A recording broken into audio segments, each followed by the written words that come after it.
Hello guys, ayan, magluluto ako ng tag dito, bagyo beans, tapos hotdog yung isa sa hog ko, and then lagyan ko ng carrots, kamatis, and then ito yung bawang at sibuyas natin.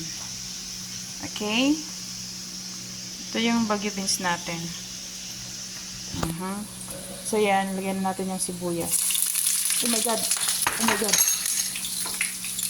grabe ang tapang. Oh, marahet. Oh, grabe ang tapang, pimuya mong kinsa.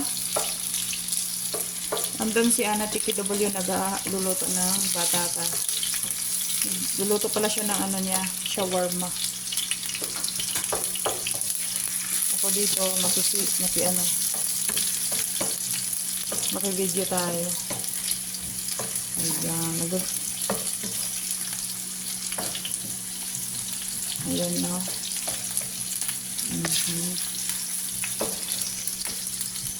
And then, lagay natin yung hotdog.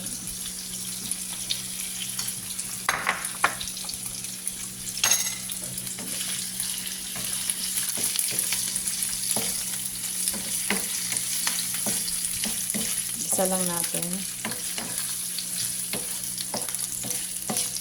Instead na manok, ito yung ginamit ko.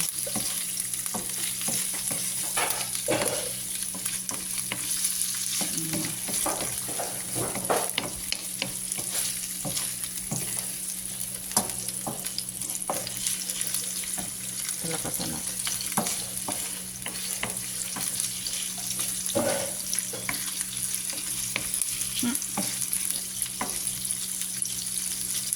Ayan, hayaan na natin.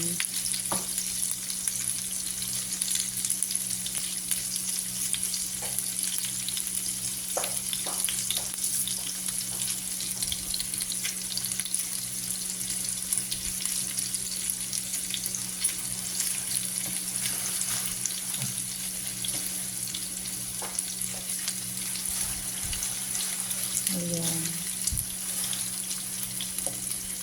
Okay. First time kong magluto na hotdog ang isasahog ko sa bagyo beans. So, i-try natin, no? Ang saya kasi mag-try ng mga something new. No? Para malaman natin kung masarap ba siyang mahalin, or iiwan na lang. Joke lang guys, baka totohanin yung sinasabi. Ayan. Madami pa naman akong tawag nito, hotdog na nilagay. Mga 5 ata to eh. Kung pangit ang lasa, naku po, bahala na kayo. Pero I think malami ito, masarap ito. Sa tingin ko lang. Okay. Ayan. So, pag naluto tong hotdog ngayon, isip aside natin.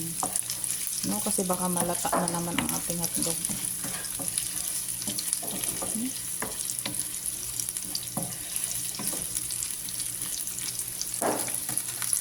So, yan, lagyan natin yung ating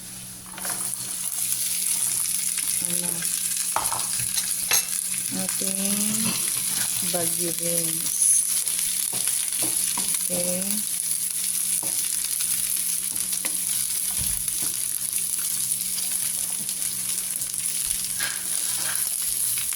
Halo-halo na siguro natin ito. Ay, nakalimutan ko pala yung kamatis, guys. Sige lang, lagyan naman natin.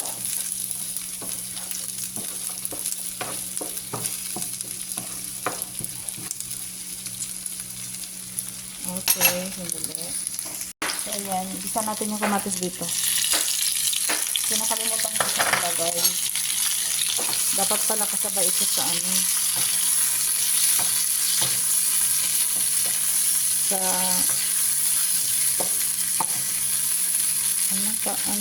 sibuyas at bawang.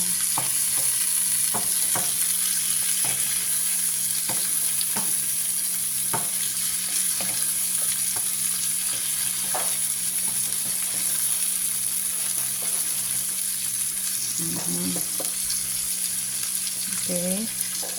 And then, lagyan na din natin yung ating patatas. At patas. Carrots. Dami ko atang iniisip, no? Mali-mali na yung aking ginagawa.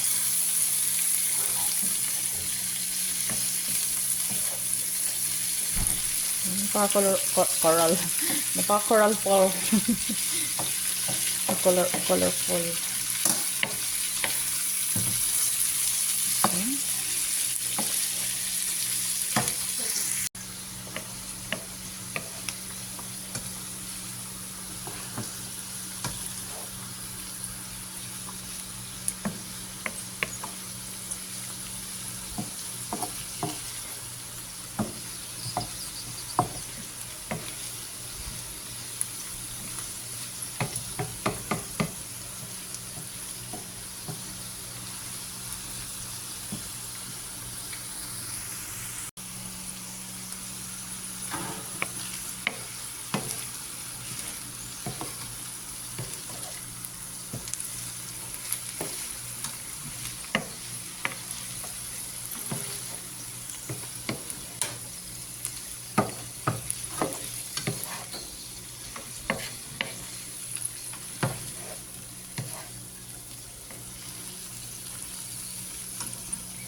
So, yan guys, no, kakain na tayo guys.